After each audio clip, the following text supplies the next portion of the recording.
तेणु इंद्र तेणु निज गोरु आसुंदी नहीं कि ता मध्य कौन से पासुरी देले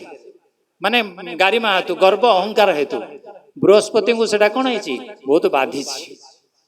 तेणु से कौन कर बेसी दुख होती सी आसुंदी से किछि समय आसला परे एमाने आउ बृहस्पति देखी ना से इच्छा सब नृत्य गीत आनंद अच्छा खावा पीवा सब चली यही समय बृहस्पति कौन होती ना निजे निजे कौन कर अंतर्ध्यान हो दुख भी लगी किंतु इंद्र तापर से निजे भूल जानी पारछंती जे केडे कथा है गला नहीं कि मोर गुरु महाराज मोर आसछंती मोर गुरुदेव आसछंती आज केते बड़ गोटे अपराध हैला तेणु से कौन कले ना सांगे सांगे आसन उठी पड़ले गुरु महाराज पाखु जिबे आउ गुरु महाराज पाखु जिबे आउ क्षमा मागिबे से गोटे श्लोक देछि षष्ठ स्कंद सप्तम अध्याय 11 श्लोक रछि भागवतर अहवत माया साधु कृतं वैदभद्र बुधिनां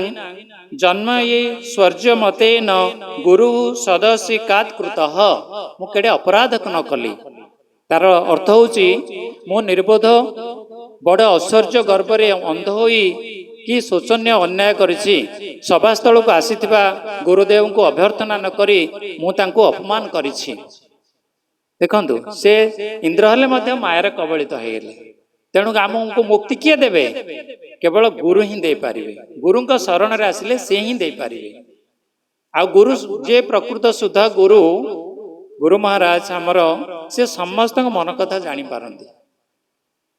तेणु इंद्र जेले खोजुचंदी गुरु महाराज को कौन करी मु क्षमा मागिबी खोजुचंदी सेतला बृहस्पति की पाई नाहांती बृहस्पति कौन करचंदी माने दुख रे अंतर्ध्यान होइचंदी से बहुत शक्तिशाली ना से अंतर्ध्यान होइकरी पळैचंदी तापरे कौन होइचंदी जे भारी दुखित होइचंदी इंद्र आउ निजे मने मने भाविचंदी जे केडे गोड अपराध मु कली आर परिणाम अति निश्चय कौन हबो भयंकर हबो तेणु आस्ते आस्ते अन्य माने भी देवता माने मध्य से दुख प्रकाश करचंदी नहीं कि